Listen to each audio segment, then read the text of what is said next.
मेरा गोरा रंग, बोलती आंखें, कंधे तक बल खाती बाल, चौड़ी छाती, पतली कमर और चिकनी सुडौल जांघ सभी को लुभाती थी। पुरुष मेरे सौंदर्य को देखकर कहते, ये लड़की तो किसी रसगुल्ले से कम मुलायम और रसदार नहीं है। इसे देखने मात्र से ही जन्नत की सैर हो जाती है। मैं सुंदर थी, मेरे देह काफी आकर्षक थी। मैं पुरुषों के मुंह से ऐसे शब्द सुनती ही नारी काफी खुश हो जाती है।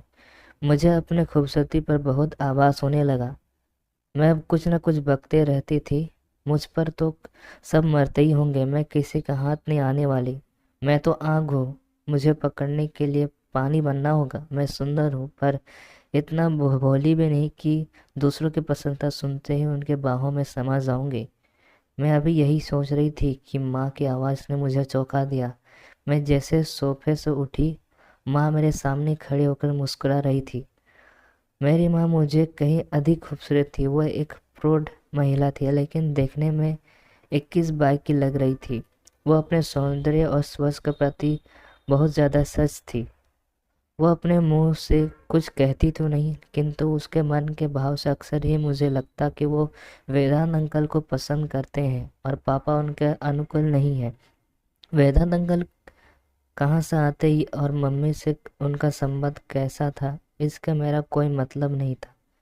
इतने में मम्मी चहकती हुई बोली, बेटा तुम आज स्कूल नहीं गए? आज तो छुट्टी है। मैंने यह कहकर मम्मी की ओर देखा।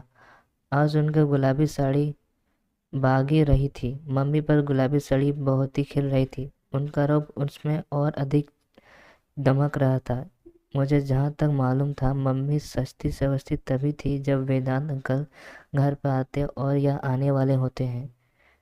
वैसे तो सजना संवरना मम्मी के जीवन का एक अभय हिस्सा है, लेकिन उसके उस दिन वो विशेष रूप से श्रृंगार करती। जब तक वेदांत अंकल घर पर होते हैं, मैं अचानक ही बोल पड़ी, तो वेदांत अंकल आज आने वाले हैं।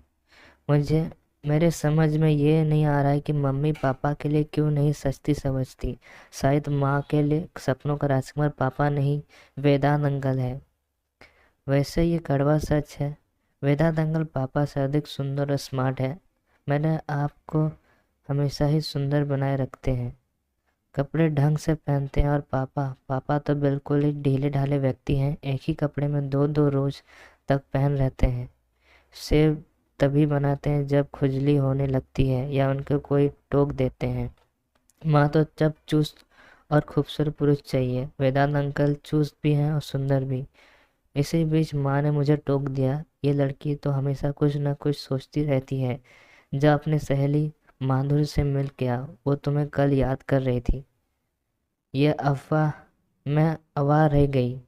माँ मुझ पर इतनी मेहरबान क्यों? अचानक ही मुझे माधुरी के घर क्यों भेजने लगी? आखिर माजरा क्या है? एक साथ मेरे मस्तिष्क में ना जाने कितने सारे सवाल उलझने लगे, लेकिन मुझे ये पूछने की हिम्मत नहीं थी कि तुम मुझे जबरदस्ती माधुरी के घर क्यों भेज रहे हो? आखिर तुम्हारा इसमें क्या स्वार्थ है? खैर, माधुरी से मिलने के लिए तो बेताब मैं भी थी, तो मैं पैदल ही उसके घर चली गई।